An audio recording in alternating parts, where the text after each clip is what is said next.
back in '89. That cardboard headstone tipped over. This graveyard is obviously phony. Nobody will ever notice that.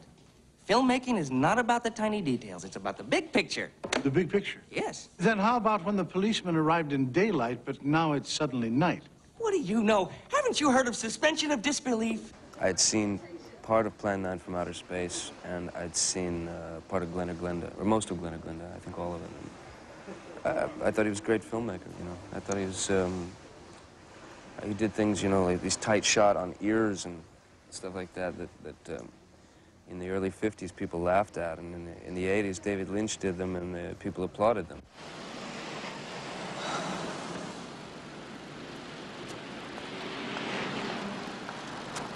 And cut!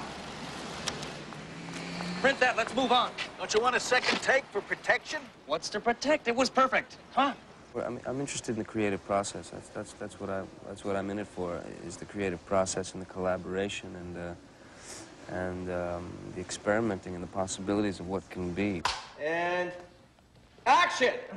The one thing that you can never do as an actor is learn enough. I mean, you're always learning. And cut! Print. That's a wrap.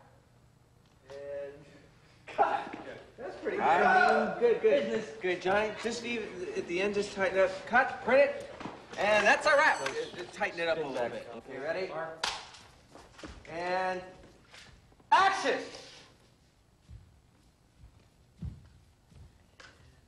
Ed. And cut. Print. That's a wrap, everybody. I suppose I've always been fascinated with the idea of the underdog. I think I always sort of, growing up, that universal feeling of you know, being the underdog or feeling like the underdog, never really fitting in somewhere. I like to wear women's clothes. Panties, sweaters, pumps. It's just something I do. You don't like sex with girls? No, I love sex with girls. Wearing their clothes makes me feel closer to them. Society deems things normal, you know. They say, this is normal, and that's it, you know. And I just don't really see things that way, you know. I think society is too quick to judge. I want that lightning, I want those two explosions, and I've got to have more shots with the military. Right.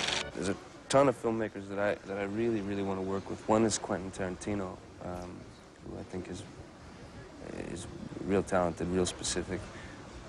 Two British filmmakers that I really love. One is Mike Leigh, who I've seen naked probably 100 times, and Abigail's Party and Life is Sweet and all that. I'm a huge fan of his. All right, friends, prepare for scene 32. Mr. Wood? Huh? Where's the cockpit set? You're standing in it. Places.